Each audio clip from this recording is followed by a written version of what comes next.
പണം, രാഷ്ട്രീയം, black magic ഇതൊക്കെ ഒരു മനുഷ്യനെ ക്രൂരനാക്കി മാറ്റുന്നു.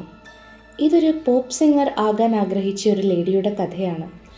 അവളുടെ കഥ ചെന്ന് അവസാനിക്കുന്നത് മലേഷ്യയിലെ ഏറ്റവും വലിയൊരു കൊലപാതകത്തിൻ്റെ പ്രതിയായിട്ടാണ്.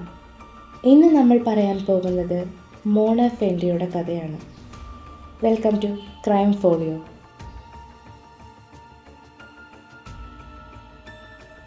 1956 ജനുവരി 1 പെർലിസിലാണ് മോണ ഫെൻഡി ജനിച്ചത്. അവരുടെ യഥാർത്ഥ പേര് നൂർ മസ്ഹാന ഇസ്മായിൽ എന്നായിരുന്നു. വളരെ ചെറുപ്പത്തിൽ തന്നെ മസ്ഹാനയ്ക്ക് പാട്ടിനോടും ഡാൻസിനോടും വല്ലാതെ താല്പര്യമായിരുന്നു. അറിയപ്പെടുന്ന ഒരു പോപ്പ് സിംഗർ ആകാനായിരുന്നു അവരുടെ ആഗ്രഹം.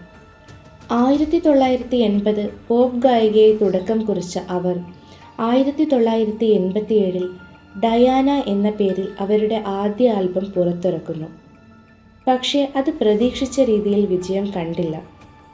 മോനയുടെ ഭർത്താവ് മുഹമ്മദ് നോർ അഫൻഡി അബ്ദുൾ റഹ്മാൻ അവരെ എല്ലാ കാര്യങ്ങളിലും നന്നായി സപ്പോർട്ട് ചെയ്തിരുന്നു. അയാളാണ് അവളെ മോന ഫാൻഡി എന്നാദ്യമായി വിളിച്ചത്. ആ പേര് തന്നെയാണ് പോപ്പ് ഗായികയെ പാട്ട് പാടാൻ ആരംഭിച്ചപ്പോഴും അവർ സ്വീകരിച്ചത്. യൂട്യൂബ് വീഡിയോസ് നോക്കിയാൽ നിങ്ങൾക്ക് അവർ പാടിയ വീഡിയോസ് ഇപ്പോഴും കാണാൻ സാധിക്കും. പക്ഷേ അവരുടെ സംഗീത ജീവിതം അവർക്ക് നഷ്ടങ്ങൾ മാത്രമാണ് ഉണ്ടാക്കിയത്. ഒരു സെലിബ്രിറ്റി ആകാനായിരുന്നു അവരുടെ ആഗ്രഹം. പക്ഷേ അവരുടെ ഒരുപാട് പണം നഷ്ടമായി എന്നല്ലാതെ പ്രശസ്തി അവർക്ക് ലഭിച്ചതേയില്ല. നഷ്ടപ്പെട്ട പണം തിരിച്ചു സമ്പാദിക്കാൻ വേണ്ടി പിന്നീട് അവർ കണ്ടെത്തിയ വഴിയാണ് ബ്ലാക്ക് മാജിക്. അവർ സ്വയം ഒരു മന്ത്രവാദിനിയായിത്തീരുന്നു. മന്ത്രവാദിനിയായപ്പോൾ അവളുടെ ജീവിതം തന്നെ മാറി മറിയുന്നു. മലേഷ്യയിൽ മന്ത്രവാദിനികളെ ബോമോ എന്നാണ് വിളിക്കുന്നത്. ബോമോകൾ മലേഷ്യയിൽ വളരെയധികം പ്രശസ്തരാണ്.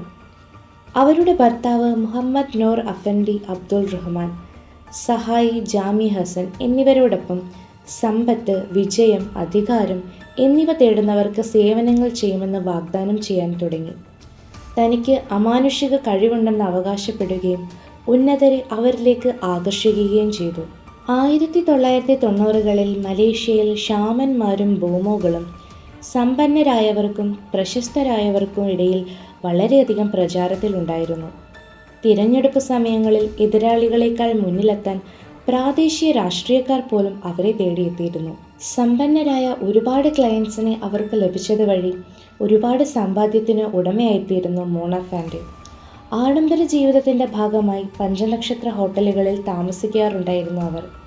BMW, മെഴ്സിഡിയസ് ബെൻസ്, ജാഗ്വാർ തുടങ്ങി നിരവധി ബ്രാൻഡുകളുടെ കാർ ശേഖരം തന്നെ അവർക്കുണ്ടായിരുന്നു.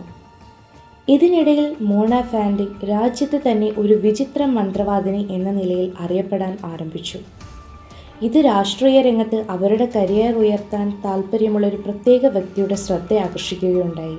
മോണ ഫാൻഡിയുടെ കഥകളിൽ ആകൃഷ്ടനായി 1993 ദാദൂത്ത് മസ്ലാൻ ഇദ്രിസ് എന്ന പഹാങ്ങിലെ ഒരു സംസ്ഥാന നിയമസഭാ അംഗം മോനയുടെ ജീവിതത്തിലേക്ക് കടന്നു വരുന്നു.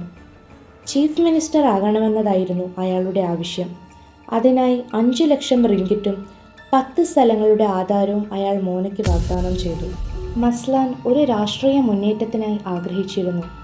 ഒരു പ്രത്യേക അനുഷ്ഠാനത്തിലൂടെ ആരെക്കൊണ്ട് തോൽപ്പിക്കാൻ കഴിയാത്ത വിധം വലിയ ശക്തിയുള്ളവനാകാൻ സാധിക്കുമെന്ന് മോന മസ്ലാനെ പറഞ്ഞ് വിശ്വസിപ്പിക്കുന്നു. താൻ ഒരു വലിയ കെണിയിലാണ് അകപ്പെട്ടതെന്ന് അയാൾക്ക് മനസ്സിലായതേയില്ല. പൂജയ്ക്കായി മോനയുടെ വീട്ടിലെത്താൻ അവർ നിർദ്ദേശിച്ച പ്രകാരം 1993 ജൂലൈയിൽ മസ്ലാൻ അവരുടെ വീട്ടിലെത്തുന്നു. പൂജകൾ ആരംഭിച്ചു. ഇതിനിടയിൽ മസ്ലാനോട് മോന തറയിൽ കിടന്ന് കണ്ണുകൾ അടച്ച് കിടക്കാൻ പറയുന്നു. എന്നിട്ട് അയാളുടെ ചുറ്റും പൂക്കൾ വയ്ക്കുന്നു. ഇതിനുശേഷം ആകാശത്ത് നിന്നും പണത്തിൻ്റെ മഴ വീഴുമെന്നും താൻ പറയുമ്പോൾ മാത്രമേ കണ്ണു തുറക്കാവൂ എന്നും അവൾ അയാളോട് പറയുന്നു. എന്താണ് തനിക്ക് സംഭവിക്കാൻ പോകുന്നത് എന്ന് മനസ്സിലാക്കുന്നതിന് മുൻപ് തന്നെ അവളുടെ സഹായി ജാമി ഹസൻ കോടാലി ഉപയോഗിച്ച് അയാളുടെ കഴുത്തിൽ വെട്ടി അയാളെ കൊന്നു. തുടർന്ന് ആ 3 പേരും മസ്ലാൻ്റെ ശരീരം 18 കഷ്ണങ്ങളാക്കി മുറിച്ച് മോനയുടെ പേരിലുള്ള പണി തീരാത്ത വീടിൻ്റെ സ്റ്റോർ റൂമിൽ 6 അടി താഴ്ചയിൽ ഒരു കുഴി കുഴിച്ച് അതിൽ സിമൻ്റ് ഇട്ട് മൂടുന്നു. മസ്ലാൻ്റെ കുടുംബം അയാളെ കാണാനില്ലെന്ന് പരാതി കൊടുക്കുന്നു. പോലീസ് പരാതിയുടെ അടിസ്ഥാനത്തിൽ അന്വേഷണം ആരംഭിക്കുന്നു. കൊലപാതകത്തിന് ശേഷം മോന ക്വാലാലംപൂരിൽ ഒരു പുതിയ മെഴ്സിഡിയസ് ബെൻസ് ഒരു പുതിയ സെൽഫോൺ, ആഭരണങ്ങൾ, സോഫകൾ, അടുക്കളയിലെ ക്യാബിനറ്റുകൾ, ഒരു TV, വീഡിയോ റെക്കോർഡർ ഇതെല്ലാം വാങ്ങിക്കൂട്ടുന്നു. മോന വല്ലാതെ പണം ധൂർത്തടിക്കാൻ ആരംഭിക്കുന്നു. 1993 ജൂലൈ 15 അവർ ടോങ്ങിൻ ഹോസ്പിറ്റലിൽ നിന്നും പ്ലാസ്റ്റിക് സർജറിക്ക് വിധേയയാകുന്നു. 1993 ജൂലൈ 13 മോണ അഫൻഡി ദമ്പതികളുടെ സഹായിയായ ജാമി ഹസനെ മയക്കുമരുന്ന് ഉപയോഗിച്ചതിന് പോലീസ് അറസ്റ്റ് ചെയ്യുന്നു. ഡോൺ പോലീസ് സ്റ്റേഷനിലെ ചോദ്യം ചെയ്യലിനിടയിൽ താൻ ഒരാളെ കൊന്നിട്ടുണ്ടെന്ന് മയക്കുമരുന്ന് ലഹരിയിലായിരുന്ന അയാൾ പറയുന്നു. വിശദമായ ചോദ്യം ചെയ്യലിൽ 1993 ജൂലൈ 22 മസ്ലാനെ കഴുത്തു മുറിച്ച് കൊലപ്പെടുത്തിയെന്നും ഭാഗികമായി അയാളുടെ തൊലി ഉരിച്ചതുമായിട്ടുള്ള കാര്യങ്ങൾ അയാൾ പോലീസിനോട് പറയുന്നു. ജാമി മയക്കുമരുന്ന് കേസിൽ അകപ്പെട്ടതുകൊണ്ട് മാത്രമാണ് പോലീസിന് മസ്ലാൻ്റെ കേസ് തെളിയിക്കാനായത്. സംഭവസ്ഥലം പരിശോധിച്ചപ്പോൾ എല്ലിൻ കഷ്ണങ്ങളും പൂജാമുറിയിൽ നിന്ന് ദേവീ ദേവന്മാരുടെ പ്രതിമകളും കത്തി, കോടാലി ഇവയൊക്കെ കണ്ടെത്തുന്നു. തുടർന്നുണ്ടായ വിചാരണ രാജ്യശ്രദ്ധ പിടിച്ചുപറ്റി. 1993 ഓഗസ്റ്റ് 3 മോന അഫൻഡി, ജാമി എന്നിവർക്ക് മസ്ലാൻ്റെ കൊലപാതകത്തിന് കോടതിയിൽ കുറ്റം ചുമത്തി. അവർ നിരപരാധികളാണെന്ന് വാദിക്കുകയും ടൂർമോ കോടതിയിൽ 7 പേരടങ്ങുന്ന ജൂറി വിചാരണ നടത്തുകയും ചെയ്തു. സഹായിയായ ജാമി കുറ്റം സമ്മതിച്ചിട്ടും അവൾ താൻ നിരപരാധിയാണെന്ന് വാദിച്ചുകൊണ്ടേയിരുന്നു. 1994 ഡിസംബർ മുതൽ 1995 ഫെബ്രുവരി വരെ വിചാരണയിലുടനീളം വിചിത്രമായും നാടകീയമായുമാണ് മോന ഫാൻഡെ പെരുമാറിയത്. അവർ ക്യാമറയ്ക്ക് പോസ്റ്റ് ചെയ്യുകയും പുഞ്ചിരിക്കുകയും ചെയ്തുകൊണ്ടേയിരുന്നു. അവർ താൻ ചെയ്ത കുറ്റകൃത്യത്തിൻ്റെ ഗൗരവത്തെപ്പറ്റി ചിന്തിക്കുന്നതേ ഉണ്ടായിരുന്നില്ല. വളരെയധികം ഡിസൈനുകളുള്ളതും ആകർഷകവുമായ വസ്ത്രങ്ങളാണ് അവർ ധരിച്ചിരുന്നത്. താനിപ്പോൾ എല്ലാവരാലും അറിയപ്പെടുന്ന പ്രശസ്ത പോപ്പ് ഗായിക എന്ന രീതിയിലായിരുന്നു അവരുടെ പ്രവൃത്തികൾ. എനിക്ക് ധാരാളം ആരാധകരുള്ളതായി തോന്നുന്നു എന്നും അവർ പറഞ്ഞു. ചിരിക്കുന്ന മന്ത്രവാദിനി എന്ന വിളിപ്പേര് ജനങ്ങൾ അവർക്ക് നൽകി. പോപ്പ് സിംഗർ എന്ന പേരിൽ പ്രശസ്തയാകാൻ കാത്തിരുന്ന അവർ കൊലപാതകം ചെയ്ത മന്ത്രവാദിനി എന്ന രീതിയിലാണ് പ്രശസ്തയായത്. ജാമി എന്ന സഹായിയുടെ കുറ്റസമ്മതം എല്ലാവരെയും ഞെട്ടിക്കുന്ന ഒന്നായിരുന്നു. ശരീരത്തിൽ നിന്ന് മസ്ലാൻ്റെ തല വേർപെടുത്താൻ എനിക്ക് 3 പ്രാവശ്യം അവൻ്റെ കഴുത്തിൽ വെട്ടേണ്ടി വന്നു. അയാളുടെ ശരീരം ഞാൻ കഷ്ണങ്ങളാക്കുകയും അവൻ്റെ അവശിഷ്ടങ്ങൾ കുഴിച്ചിടുകയും ചെയ്തു എന്നും പറഞ്ഞു. 1995 കോടതി മോന അഫൻഡി, ജാമി എന്നിവർക്ക് കൊലപാതക കുറ്റത്തിന് ശിക്ഷിക്കുകയും തൂക്കിലേറ്റാൻ വിധിക്കുകയും ചെയ്തു.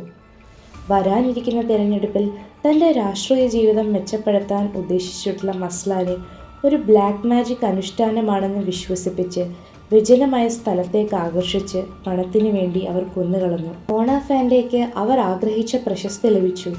പക്ഷേ അതൊരു രാഷ്ട്രീയക്കാരനെ കൊന്നിട്ടാണെന്ന് മാത്രം. ശിക്ഷ വിധിച്ച ശേഷം മാധ്യമപ്രവർത്തകരോട് സംസാരിച്ച മോന പറഞ്ഞത്, ഈ തീരുമാനം എന്നെ സന്തോഷിപ്പിക്കുന്നു. ഞാൻ മലേഷ്യക്കാരോട് നന്ദി പറയുന്നു എന്നു പറഞ്ഞതിന് ശേഷം ആൾക്കൂട്ടത്തിന് നേരെ കൈവീശി അവർ ഉമ്മയും നൽകുന്നു.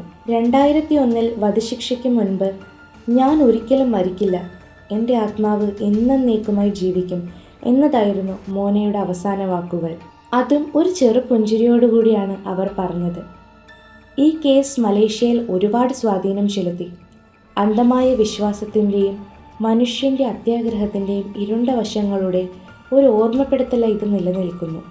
മസ്ലാൻ്റെ കൊലപാതകത്തിനു ശേഷം 1980കളുടെ അവസാനത്തിൽ പല സമയങ്ങളിലായി മോനയുടെ വീട്ടിൽ ജോലി ചെയ്തിരുന്ന 5 വീട്ടുകാരുടെ തിരോധാനവുമായി ബന്ധപ്പെട്ട് മറ്റു ഗുരുതരമായ കുറ്റകൃത്യങ്ങളിലും മോനയ്ക്ക് പങ്കുണ്ടെന്ന് പോലീസ് സംശയിച്ചിരുന്നു.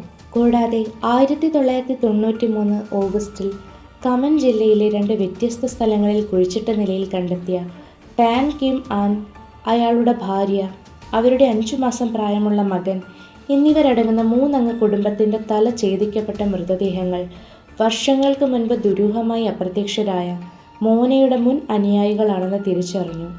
ഈ സ്ഥലങ്ങൾ മോനയുടെ ഭർത്താവ് അഫൻഡിയുടെ പേരിലുള്ളതാണെന്ന് കണ്ടെത്തി. മതിയായ തെളിവുകൾ ഒന്നിനും ലഭിച്ചില്ല. അതുകൊണ്ട് ഒന്നും ചെയ്യാൻ സാധിച്ചതുമില്ല. പണത്തിനും പ്രശസ്തിക്കുമായി ഇനിയും എത്ര പേരെ ബലി കഴിപ്പിച്ചിട്ടുണ്ടെന്ന് ആർക്കറിയാം. ഇതാണ് മലേഷ്യയെ തന്നെ ഞെട്ടിവിറപ്പിച്ച മോണെ ഫാൻഡെ എന്ന ദുർമന്ത്രവാദിനിയുടെ കഥ. ഇതുപോലെ വേറൊരു ക്രൈം സ്റ്റോറിയുമായി അടുത്ത എപ്പിസോഡിൽ കാണാം.